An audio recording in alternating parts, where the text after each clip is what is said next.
Selamat pagi. Jumpa kita lagi dalam Google Classroom bagi DMB 4233, proses fabrikasi logam, metal fabrication process. Google Classroom delima bagi minggu yang ke-14 ataupun minggu yang terakhir lah. Baik, dalam minggu ini kita akan membincangkan sambungan berkaitan dengan proses dalam kompetisi ke-6, iaitu struktur pecahan kerja ataupun WBS, Work Breakdown Structure. Kita lihat pada definisi dia. WBS ni adalah merupakan asas untuk memperuntukkan sumber dan tanggungjawab kepada ahli pasukan projek. Ia juga merupakan agihan klasifikasi skop kerja secara menyeluruh untuk menghasilkan keberkesanan kerja. Baik, sebenarnya WBS ni kamu dah belajar pada tahun yang pertama lagi. Jadi bagi kompetisi ini kamu akan didedahkan dan kamu akan lebih banyak memperincikan, menyediakan WBS ini sendiri. Seperti yang kamu tahu, WBS ni adalah merujuk kepada sumber atau tanggungjawab apa yang perlu dilakukan oleh satu-satu pasukan projek itu, dan ia lebih menjurus kepada bagaimana agihan kerja tu, skop kerja tu secara menyeluruh kepada satu pasukan untuk menghasilkan keberkesanan projek. Baik, di bawah ini ditunjukkan satu contoh work breakdown structure, partial work breakdown structure. Jadi ditunjukkan dalam bentuk vertikal lah. Vertikal sebenarnya ini merupakan proses kerja bagi pengeluaran satu produk. Jadi kemungkinan kalau kita katakan begini, contoh produk daripada ini adalah bahan asas, disalurkan kepada mesin-mesin tertentu. Proses yang berlaku di sini akan digabungkan sehingga naik ke atas lah sampai akhirnya projek tu siap. Ini cuma satu contoh. Walau bagaimanapun kamu sendiri boleh membuat satu flow ataupun aliran dia secara ringkas. Baik, seterusnya kita lihat beberapa contoh lah. Sebenarnya WPS ni boleh kita formatkan dalam pelbagai contoh menggunakan komputer. Jadi sama ada kita boleh menggunakan kaedah data begini pun kita boleh secara menurun, vertical down. Kemudian kita boleh juga dalam bentuk sistem agihan mengikut pointer seperti ini. Kalau kita lihat, kemudian kalau di bawah ni kita lihat dengan menggunakan sistem komputer juga kita boleh bentukkan dalam bentuk yang lebih kreatif lah. Menggunakan warna, menggunakan penunjuk yang berbeza-beza.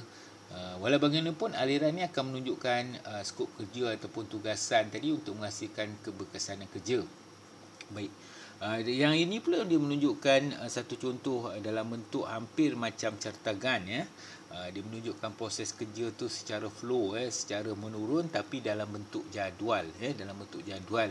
Jadi ini nampak lebih sistematik dan lebih menjurus pada program-program tertentu dalam komputer. Itu adalah contoh WBS.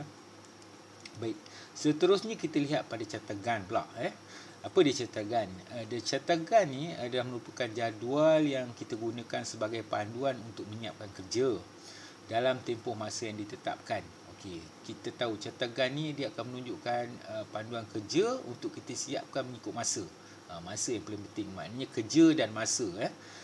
Terdiri daripada ciri yang berikut. Pertama sekali, aktiviti, dia ada aktiviti dan ada tempoh masa. Yang mana aktiviti itu kita laksanakan pada paksi menegak, kemudian tempoh masa pada paksi yang melintang, ataupun paksi X dan Y lah. Kemudian seterusnya disediakan secara menegak dan melintang seperti yang saya sebut tadi. Kemudian aktiviti ini mesti menyatakan tarikh proses mula dan berakhir. Maknanya di sebahagian atas ni tarikh mula proses dan seterusnya tarikh siap proses. Okey, cartagan ni pula terbahagi kepada dua jenis dalam cartagan ni. Dalam cartagan ni kita ada cartagan perancangan dan cartagan sebenar. mana kita boleh bezakan dengan warna ataupun tanda. Di sini kalau kamu lihat tanda merah dan tanda belurik tu menunjukkan ada perbezaan, dan pada bahagian bawahnya ada penunjuk. Ini yang paling penting. Biasanya pelajar dia gagal pertama sekali menunjukkan tajuk. Tajuk ni penting sebenarnya. Tajuk cetagan ni adalah comparing project progress against a baseline schedule. Perbezaan lah pergerakan ataupun progress project tu bersama dengan masa. Jadi sebenarnya di pasi menegak ni kita boleh letakkan proses dia. Di pasi melintang ni masa dia, sama ada dalam minggu, dalam hari ataupun minggu ataupun bulan.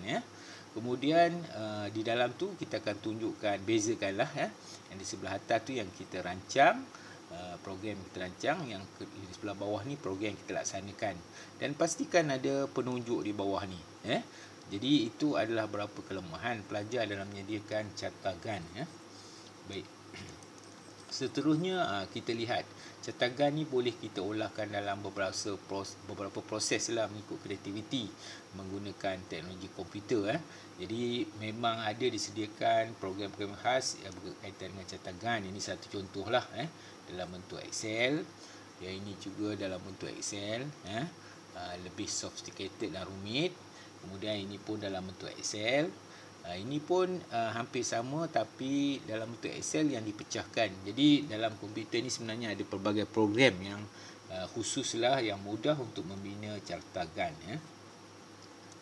Baik, dalam kompetisi ni, dalam kompetisi yang terakhir juga kita akan bincangkan sedikitlah tentang Akta Keselamatan.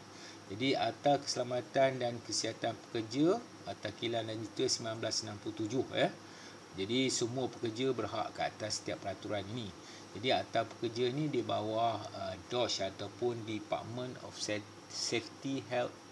Safety Health, maknanya satu jabatan yang menguruskan keselamatan dan kesihatan pekerjaan lah. Jadi sebenarnya akta ni ada banyak. Jadi di sini kita bincangkan beberapa akta lah. Yang pertama sekali, kejadian berbahaya ataupun dangerous occurrence.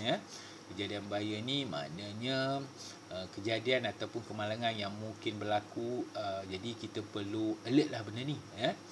Ini ada akta dia. Dalam akta ni adalah bahagian-bahagian tertentu.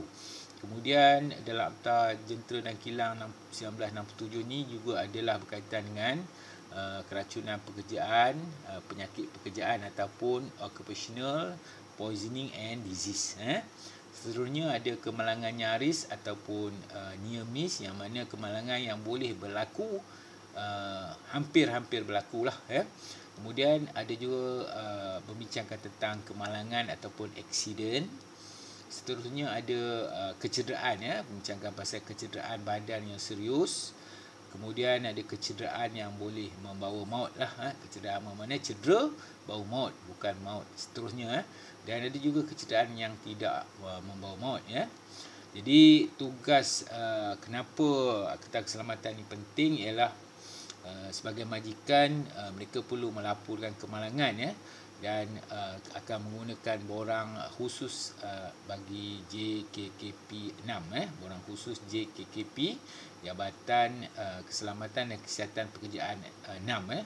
Kemudian melaporkan kejadian berbahaya letupan, kegagalan struktur dan kebakaran di bawah Akta Jentera dan Kilang 1967.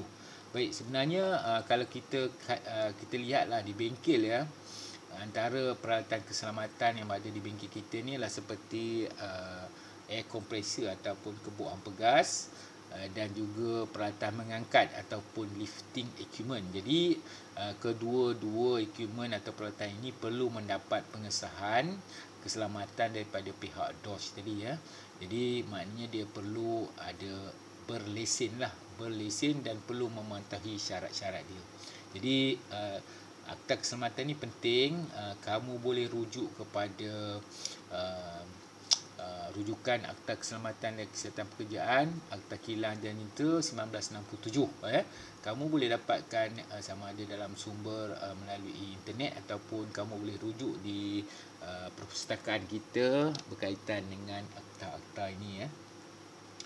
Baik. Akta kilang ni kita boleh tunjuk ginilah, Akta Kilang Digital 1997. Ini muka hadapan sebuah buku. Ini saya tunjukkan satu contoh format laporan kemalangan pada Penang Port Penang Port Environmental Health and Safety Newsletter OSHI. Business Safety Health Ehsan OSHI dia guna nama sendiri. So dia create lah borang dia create borang ni. Ini borang kemalangan.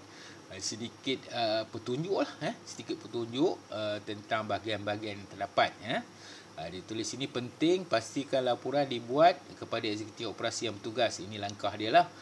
Pelapor dalam melaporkan dan menghantar borang laporan kemalangan tersebut kepada unit OSHI setiap zon dalam tempoh 24 jam. Maknanya borang ni berlaku kemalangan dihantar dalam masa tempoh 24 jam.